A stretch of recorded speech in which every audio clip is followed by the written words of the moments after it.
अस्सलाम वालेकुम जी, मेरा नाम डॉक्टर सैयद अतौल मुनिम है और मैं CEO district health authority Gujarat आपसे मुखातिब हूँ।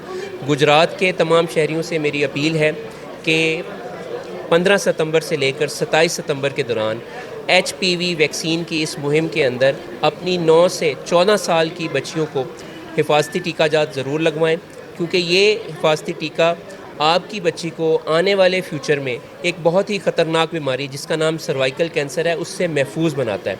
और अगर आप ये वैक्सीन नहीं करवाते तो सर्वाइकल कैंसर जैसी बीमारी, जो कि एक साइलेंट किलर है और ख़वातीन में दूसरी बड़ी वजह है कैंसर से अमवात का, वो साइलेंट किलर के तौर पे बग़ैर किसी अलामत के आपके पूरे जिस्म में फैलता है। तो और जब तक इसकी तशख़ीस होती है तब तक ये काबिल इलाज नहीं रहता।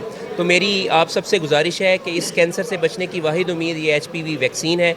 इसमें किसी भी अफवाह का, किसी भी लाइलम बात का यकीन ना करें और महकमा सेहत की हिदायत के मुताबिक इस वैक्सीन को अपनी बच्चियों को ज़रूर लगवाएं। बहुत शुक्रिया।